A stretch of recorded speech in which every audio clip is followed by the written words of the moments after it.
Hi friends, నేను మీ రాణి ఎర్రంశెట్టి. ఈరోజు బంగాళదుంపతో కారపూస మిక్స్చర్ చూద్దామండి. దానికోసం బంగాళదుంప, పల్లీలు, పుట్నాల పప్పు, అటుకులు, కరివేపాకు, వెల్లుల్లి తీసుకోండి. బంగాళదుంప పైన పీల్ తీసుకోండి. ఇలా పెద్ద హోల్స్ ఉన్న గ్రేటర్తో పొడవుగా వచ్చేలా కట్ చేసుకోండి. ఇలా తురుముకోండి. ఈ తురుమంతా కూడా గిన్నెలో వేసుకుని వాటర్ పోసుకుని శుభ్రంగా కడుక్కోండి. కడిగిన తర్వాత స్ట్రైనర్తో వడకట్టుకుని ఒక క్లాత్ వేసుకోండి. కాటన్ క్లాత్తో మొత్తం తుడుచుకున్నామంటే తడేమీ లేకుండా పోవాలి.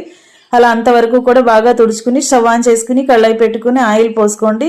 ఆయిల్ కాగిన తర్వాత ఇలా బంగాళదుంప తురుముని అలా బాగా కలర్ చేంజ్ అయ్యే వరకు ఫ్రై చేసుకోండి. మరి మాడనివ్వకుండా ఫ్రై చేసుకోండి. తర్వాత పల్లీలు ఫ్రై చేసుకోండి, పుట్నాల పప్పు ఫ్రై చేసుకోండి, అటుకులు కూడా ఫ్రై చేసుకోండి.